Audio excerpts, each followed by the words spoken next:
Throughout my whole life, from my childhood to my teenage years to what I can now only tenuously call a young adulthood, there has always been one constant. Dinosaurs are awesome. And people have always thought dinosaurs are awesome, in fact. Since their discovery in the early 19th century, these big lads have really captured the public imagination, appearing in a variety of art, from novels to some of the earliest action and adventure films. It's obvious why people are so into dinosaurs. Not only are they, to use a paleontological word, sick as fuck, the idea that the world we live in, this boring floating rock hurling through space, was once home to these beautiful beasts is actually kind of amazing. That millions of years ago, the same ground we walk on to get to the shops and buy cream eggs was once maybe the stomping ground for a big ass lizard. That's just awesome.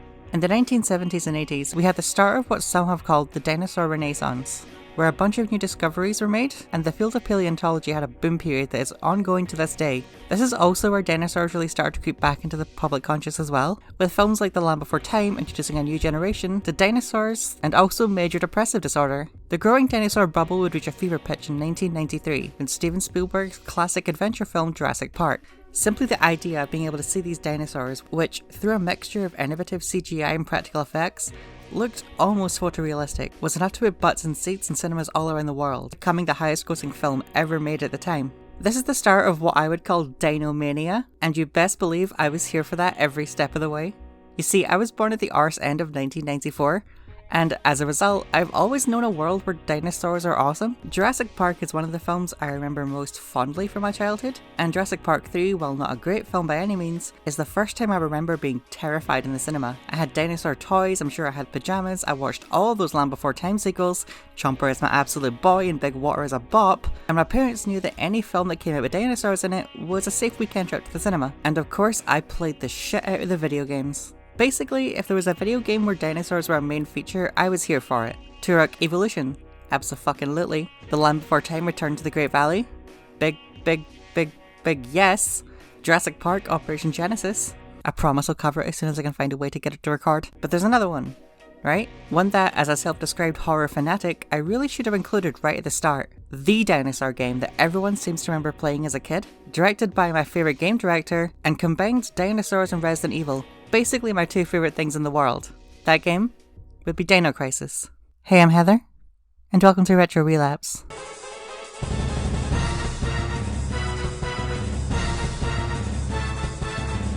Dino Crisis is a 1999 survival horror game developed by Capcom and directed by Shinji Mikami. I'm sure I don't have to explain who Mikami is at length, but I'm absolutely going to anyway because I'm sort of a fangirl, and he's my favourite game director. You most likely know him as the director of the original Resident Evil, the 2002 remake, and Resident Evil 4. So, needless to say, he has a track record of making some excellent horror games. There's probably a strong argument to be made that as far as game directors go, he's one of the most important of the late 20th and early 21st century. If you think about the cultural impact the original Resident Evil made, not just with codifying or more or less creating the survival horror genre, but with the multimedia attention that franchise got, chances are everyone you know that was alive in the early 2000s knows what Resident Evil is. My best friend's mum, needless to say, not much of a gamer, watch those awful Paul Anderson flicks. The series has a reach outside of video games and into actual normal pop culture, and then less than a decade later he releases Resident Evil 4, which is basically what bridged the gap to the PS2 generation and everything that followed. When was the last time you played a game in third person with ranged combat with a camera that's behind the player, but as soon as you aim, it goes to an over the shoulder perspective for a precision shot? Better yet, when was the last time you did that, but also collected a finite resource to purchase additional upgrades for your weapons? Dark Sector, motherfucker.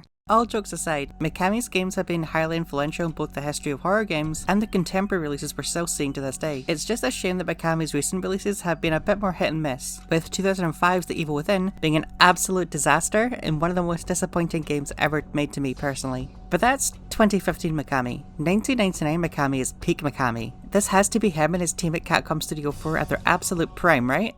Let's take a look.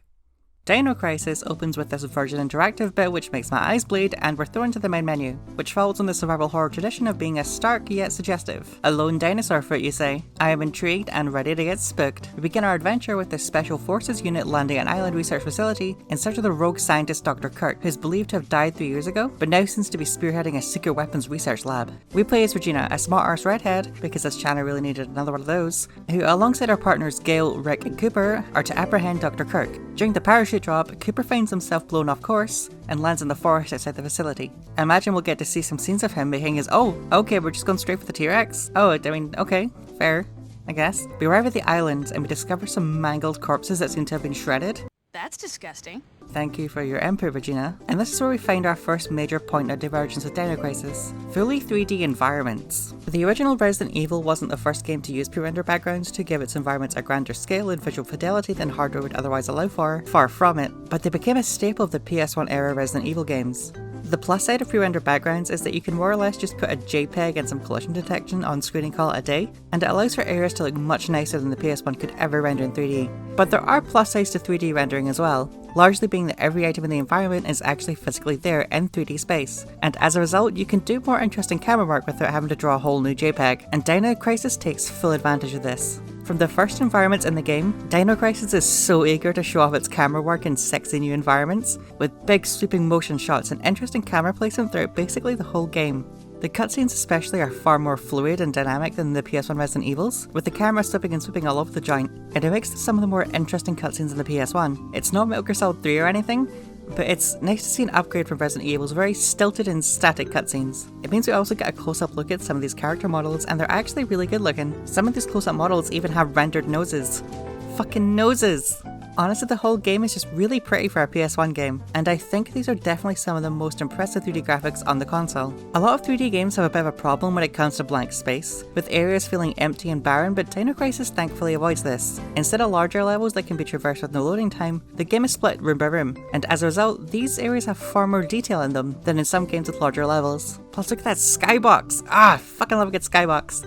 I miss skyboxes. Anyway, so we progress around the facility and solve a puzzle to turn the power on. Take a note of that, we're going to be seeing that a lot in this game. And when we come back out, there's been a lot of gunfire. And oh my god, a dino. A far less impressive dino than the one we saw in the opening cutscene. I mean, they're still gnarly looking and really well modelled, but after the giant T-Rex at the start, it's a bit of a letdown. It would be a bit like if in Resident Evil 1 the first enemy you saw was a fully visible tyrant just gore some guy, and then the game is like, oh, here's a zombie. Generally you want to escalate upwards and not downwards, and it's here that we're introduced to the combat in Dino Crisis, and yeah, it's pretty awesome. Combat is standard Resident Evil controls where you point the gun and turn like a turret and press X to fire, except this time you can actually move while shooting, not like Vanquish or anything. But you can slowly move towards the enemy or backwards to give yourself some extra breathing room when dealing with a dino. And you're gonna need it because dinosaurs are not zombies. These enemies are alive and they think and they move much faster. Regina can fight off these Jurassic jackasses with 3 different weapons, a pistol, a shotgun and a grenade launcher, each of which comes with different ammo types that you can find at various points throughout the game.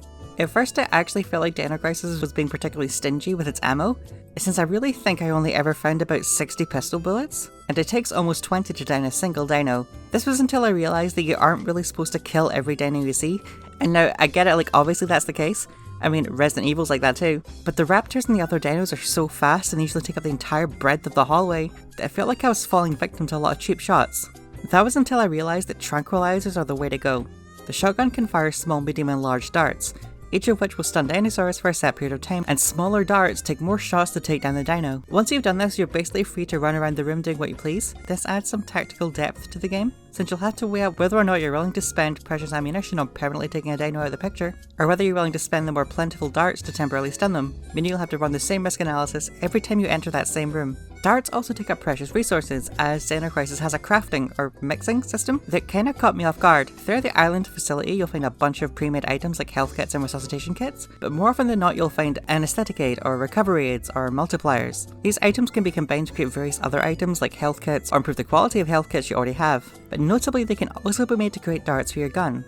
So you're often having to make the choice between using these crafting materials to create more health or more ammo. Sort of like how Resident Evil 7 used the same chemical for health kits and bullets. So that's another tactical decision you have to keep constantly making, and it really keeps you on your toes. But even this should I kill or trank conundrum isn't a surefire way to solve a problem, because Dinos and Dino Crisis have another trick up their sleeve. They're not just contained to one room. Also, I asked my Twitter followers who their favourite fictional dinosaur was. The real answer, of course, is Chomper. So in Resident Evil, if you manage to run past a zombie without killing it, it'll stay there and you won't have to think about it until the next time you're in that room. Dino Crisis, there's a chance that a live dinos will follow you through into other rooms that might already have another dinosaur in them. So suddenly a manageable encounter with just one dinosaur becomes a frantic encounter with 2.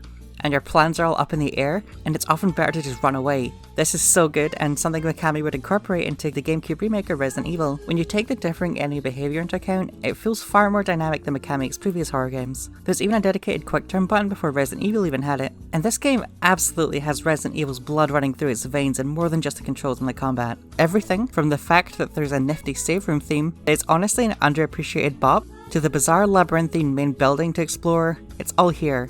Saving can only be done in save rooms, and it doesn't actually cost any ink ribbons this time, so there's no penalty for saving multiple times just to be safe. Item boxes also make a return, but they have a really nice twist to them. Throughout the game, usually in secret items behind these pushable parts of the environment, and by the way, the items in this game appear in these little spinny boxes like a Metal Gear Solid. It's kinda silly, but it makes it harder to miss key items on the floor or whatever. You'll find plugs. Plugs are a finite resource that you can use to open these emergency boxes around the facility. They come in 3 colours. Red crates are full of helpful ammo like shotgun shells and darts, whereas green ones are filled with health items. Orange crates have a mix of the two, but usually in a smaller amount than any other single crate, which is offset by the fact that they're very cheap and usually only cost 1 plug to open. Definitely only for emergencies. What I like about these boxes is that they're basically item boxes, but all the boxes of the same colour are linked. If you open a red box in one room, and in another room, you can access everything from either box, but only of the same colour. The number of plugs needed to unlock these boxes also goes way up towards the end, sometimes requiring 3 whole plugs for 1 box, so you need to think carefully about how you spend this finite resource. This does a couple of things. First of all, you need to be more careful with which box you place an item in, and it's good to have some sort of categorization, but at the same time, you might end up in a new part of the facility with no healing items and little ammo, and you come across 2 boxes, one green, one red. Each requires all of your plugs. Which do you choose? Did you keep track of which items you placed in which coloured box? I hope you did, because I sure as fuck didn't. Instead of getting us to think strategically about our saves, we have to do it about our items, and that's honestly a bit scarier, because not only are the saves free, but the game has items that you can use when you die to respawn you just a room before you died. So even if you haven't saved in a while, dying in Dino Crisis is really the calamity as in the original Resident Evil. And you know what, this is all cool as fuck. The game I just described to you seems like Resident Evil, but honestly kinda better and more fast-paced and tense. A survival horror masterpiece that you need to go out of your way to play. Here's the problem. 90% of Dino Crisis isn't that. 90% of Dino Crisis is this.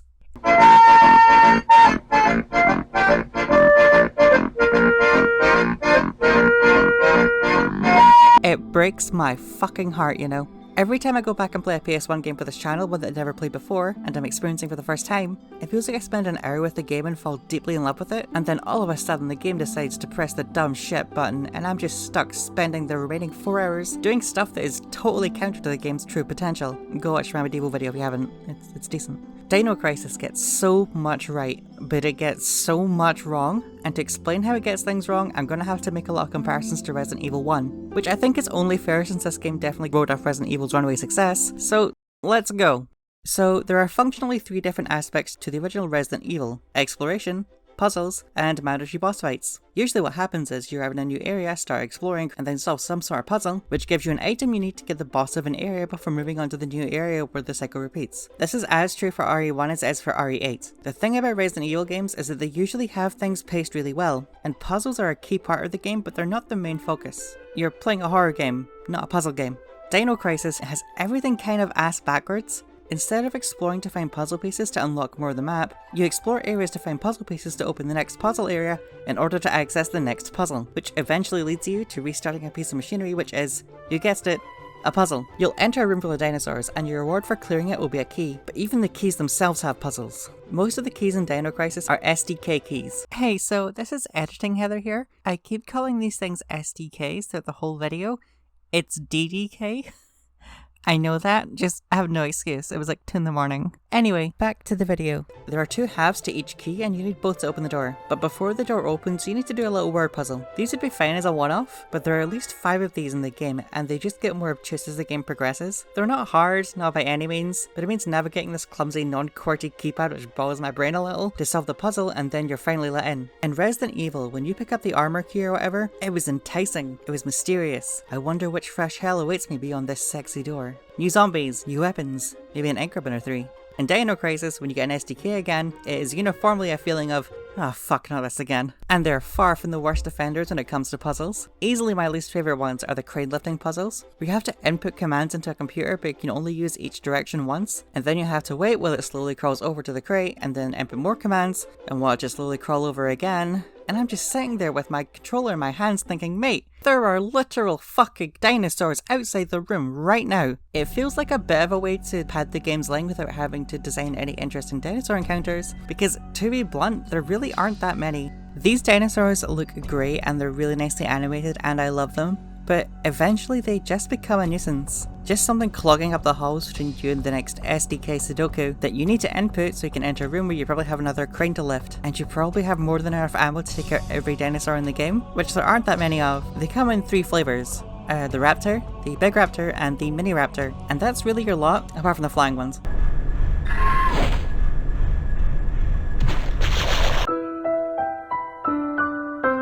The big ones are harder to kill and can really fuck you up, so there's an incentive to get rid of them as soon as you can, and after that you're kinda just running between puzzle rooms. I made the game harder for myself because I saved all my grenade launcher ammo for the boss fights.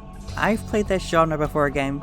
I know the designated use for bosses only weapon when I see it. And this was a damn shame because Dino Crisis has no true boss fights at all until the very end when it goes down in 3 shots. That is your lot with Dino Crisis. But I guess I should back up and talk about the T-Rex. There's this amazing part of Dino Crisis, one of the best jump scares in game history, where you enter a room to find an important character dead. Behind him is a safe which hides a key item.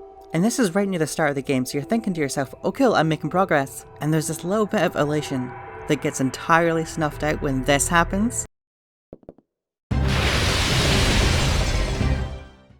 This genuinely got me a little bit. It's not even like a cutscene either. You actually have to make your way to the door without getting eaten. This T-Rex appears at several key moments of the game, often with a brief chase. There's even one point where the helicopter pilot gets wrecked and you have to distract T-Rex by running around the burning helicopter while your partner tries to operate the elevator. This is so cool. This is heart-racing. This is one of the coolest visuals on the PS1. I just wish they didn't blow their load of the T-Rex in the opening cutscene. Imagine if the first time we saw this T-Rex was when it burst through that window. That would be incredible. Instead, they just gave it away for free. Really, outside of the T-Rex portions of the game, it feels to actually be scary in any meaningful way. And don't get me wrong, I'm not trying to shit talk a game from over 20 years ago for not being scary as The Forest or whatever the kids are playing these days. I mean, recently I played through Silent Hill 1 on my Vita, and sitting there looking at the screen at night, that got me at times. Dino Crisis just doesn't have a very oppressive soundtrack, and it definitely doesn't have a very oppressive atmosphere. There are lots of nicely rendered corpses with some gnarly gore, so if that freaks you out you might feel differently. One of those corpses is actually instrumental in one of the more clever puzzles in this game. Apart from that, pretty much the entire game map is set in really bright lit sterile labs and corridors, with the occasional underground or storage area. And needless to say, what is the worst part of any Resident Evil game? Yeah, it's the labs and the underground tunnel bits. It's like an entire game of that, and the environments don't stand out much at all. It never really feels like the facility is alive like the Spencer Mansion or the RE2 police station. Overall, it's just bland and lifeless. Apart from a few jump scares, I can't imagine anyone being scared by this, unless you just find dinosaurs really scary. Dino Crisis is a game that hits so many of the right marks, but is confused and it can never quite tie them together, and ends up prioritizing the worst parts of itself. But it's not all bad. I mean, I have spent most of this video kind of shitting on the game, but there is a lot to like here. There are really fun systems here which take the RE formula and take it in exciting new directions. There are some amazing moments. That T-Rex is the coolest thing I've ever seen in my life, but nothing can really overcome the tedium of the constant puzzles that take you out of what Dino Crisis party piece really is. The dinosaurs. I've never seen any piece of art about dinosaurs just give less of a shit about dinosaurs. Just imagine in your head right now, dinosaur survival horror. What do you imagine? Think of the endless possibilities and then look at what we actually got. A game that isn't so much about a dinosaur crisis, but the experience of an elevator repairman that gets occasionally chased by angry dogs. You really do spend maybe over half of this game trying to restore power to something or another. And yeah, okay, maybe that's not an entirely fair point. Mikami's next game would famously have a scene where you go into a graveyard full of angry evil birds, a forest full of zombies, and then enter a spooky cabin only to be hit over the head by a multi-faced demon lady, and then run back to the mansion all for the sake of a crank. That is kinda just what survival horror is, but the bits in between realizing we need to turn on the power, and then turning the power on with the exact same puzzle for the third time, are rarely interesting enough to warrant the backtracking. The story itself also isn't anything to write home about. Of course, story has traditionally been the weakest spot of these games, and they're sort of hard to take seriously. I won't go into a full spoiler section because honestly there's not enough to cover in a blow by blow, but let's get to this point in case the game had you curious. The long and short of it is that the dinosaurs are just kinda there in the background. I hate to go back to it, but in Resident Evil you enter the Spencer mansion and it's all spooky and mysterious, and you're chased by dogs and the intrigue only escalates from there. Think it's just nasty dogs, and then the zombies, and then it's a giant snake, then a shark, and then there's this really cool scene, which I think has been lost to time just due to how widely known the plot of RE1 is. In RE1 there's really no reason for you to think there's any sort of intentionality going on with the monsters.